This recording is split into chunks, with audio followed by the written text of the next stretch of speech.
আচ্ছা বালাম ভাই, এই জায়গা তো আসলা, এখন রাস্তাঘাট মিলাই টিলাই আশপাশের পরিবেশ দেখে তোমার বক্তব্য কি? আসলে এটা তো আসলে এক কথায় প্রকাশ করা যায় না, এটা আমি অভিভূত।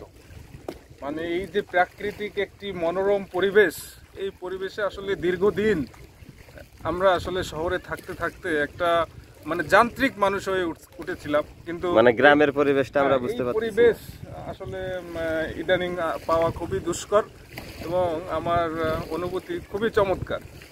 আর আপনি নিশ্চয়ই জানেন আমরা যে জায়গাটি এখন দাঁড়িয়ে আছি, এই জায়গাটির নাম জয়মণি ঘোল।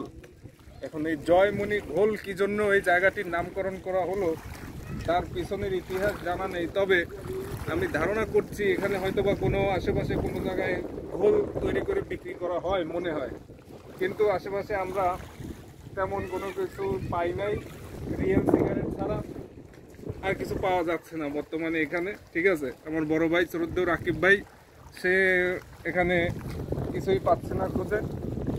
তারপরেও জায়গাটি আসলেই সুন্দর, তবে রোদের মধ্যে খুব একটা রোদের তাপ অনেক বেশি, তো বিকেলের দিকে মনে হয় পরিবেশটা আরো বেশি শান্ত, স্নিগ্ধ এবং সুন্দর হবে।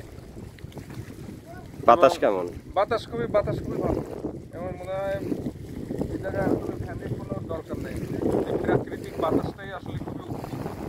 ঠিক আছে, এই তা আমার অনুভূতির সাথে সাথে আপনার সাথে আমাদের রাকিব ভাই আছে, তার অনুভূতিটাও আপনি নিয়ে যেতে পারেন। যা লাগবে না রাকিব ভাই, ঠিক আছে? এই রাকিব ভাই, অনুভূতি বলেন। অনুভূতি মানে আসতে একটু সামান্য কষ্ট হইলেও মানে এখানে আসার পরে মানে সেই ক্লান্তিটা দূর হয়ে গেছে। যেরকম ঠান্ডা বাতাস, এই তিন দিকে সুন্দরবন, সুন্দর নদী, মাদার ভেসেল যা জীবনে দেখিনি, এই প্রথম দেখলাম। মোটামুটি আমি মানে কি বলে এই বিস্মিত, চমৎকার পরিবেশ। আপনারটা বলেন।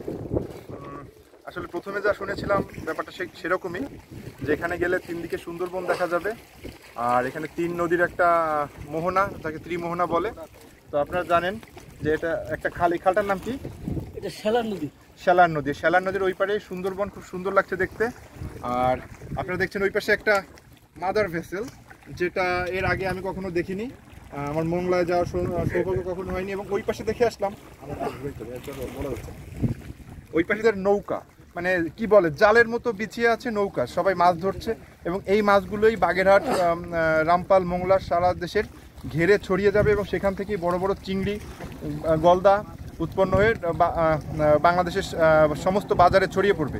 তবে এই আসতে একটু কষ্ট হলেও এখানে মানুষের জীবনযাত্রা দেখে আমার সব কষ্ট আমি ভুলে গেছি, মনে হচ্ছে না যে কোনো কষ্ট হয়েছে। আর এরা যে কী প্রতিকূলতার সাথে বসবাস করে এটা আসলে ভাষায় প্রকাশ করার মতো না।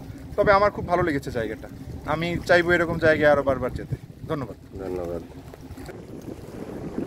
আসসালামু আলাইকুম ভাই, আমরা আসছি বাগেরহাট সদর থেকে। আপনি তো এই জায়গার বাসিন্দা, তো আমাদের একটু জানার ইচ্ছা, আসলে এই জায়গাটার নাম আমরা যা শুনলাম, এটা জায়গাটার নাম হচ্ছে জয়মণির ঘোল। আসলে এই জায়গাটার নাম জয়মণির ঘোল কেন হলো এবং কিভাবে আসলো? এটা হলে মনে করেন তিনগাঙ্গের মুখ, জোয়ার হইলে প্রতিটা আর কি আপনার ঘুরলি খায়, পানি প্রচুর ঘুরলি খায়, এই কারণে তিনগাঙ্গের মুখের কারণে জয়মণির ঘোল নাম হয়েছে, জয়মণির ঘোল।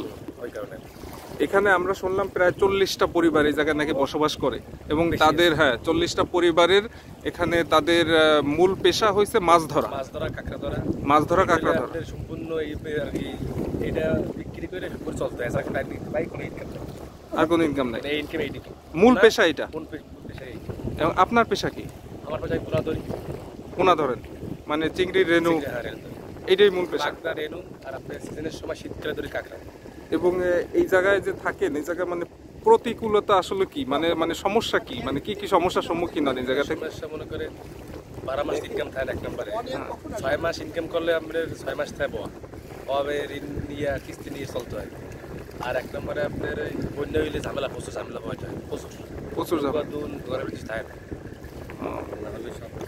কিছু থাকে না। এটা মনে করেন আগের আমপানে মনে করেন কিছু ছিল না, মারি কেটে দিচ্ছে কোনো জায়গায় ঘর পেছনে আরও উপরে শেষ আগে দিয়ে লাস্ট করে চলে গেছে। আপনার যাওয়ার পয়সা 50 বছর, আপনার ছোটকালে আপনি এসে এই যে কথা দেখছেন আরো বার কিলো এটা খেলছে বড় খেলছে চিংড়ি মাছের চাষ করতে শক্তি নাম এটা মারা গেছে বিশাল ব্যবসা করতে চিংড়ি মাছ শক্তি নামের পরিবার একটা আছে। শক্তির পরিবার কেউ খায় না এনে এই করে খাওয়া দাওয়া করতে মশে শক্তি গেছে মনে করেন মারা গেছে আরো 3-4 বছর আগে এখন ওর কেউ থাকে না এই জায়গা আপনার এই ঘর হয় থাকে আর কি খায় না মানে ম্যাক্সিমাম নষ্ট হয়ে যায় সম্পূর্ণ কাজ ঠিক করা লাগে পরে আবার নতুন করে ঠিক করে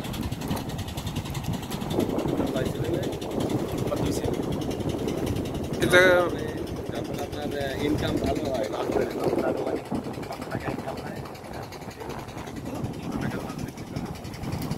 এমন দিন আছে মনে করেন 200 টাকা ইনকাম আছে এমন দিন আছে আর এমন দিন আছে মনে করেন সপ্তাহে মনে করেন আমার 100 টাকা ইনকাম হয় সপ্তাহে আর এমন দিন আছে মনে করেন আমার সপ্তাহে মনে করেন 20 থেকে 30 ইনকাম করি এর এমন ব্যাপার মনে করেন সিজনের সময় খেলে আপনার একটা মাস ইনকাম হয় বেশি সবচেয়ে একটা মাস ওই একটা মাসে আমার মনে করেন গুনে মনে করেন 20,000 টাকা 15,000 টাকা ইনকাম হয় গুনে 7 দিন আর এমন মনে করেন এই মাসটা গেলে আপনি মনে করেন মাসও মনে করেন আমার 5,000 টাকা ইনকাম হবে এই মাস পরে মাসিক এটা এই মাসটা মাসায় বেশি থাকে সবচেয়ে এই মাসটা মাসায় বেশি মাসিক খরচটা মাসিক খরচ আছে আপনি 15,000 টাকা মতো মাসে আর এই বাংলা লাগবে যে কিছু বাংলা আপনার বাজার করেন বাজার করি এই দোকান আছে না আপনি সাইডে দোকান আছে বন্ধ করেন সব বাজারে এলো আর কি বাজার আছে ঠিক আছে, ধন্যবাদ ভাই।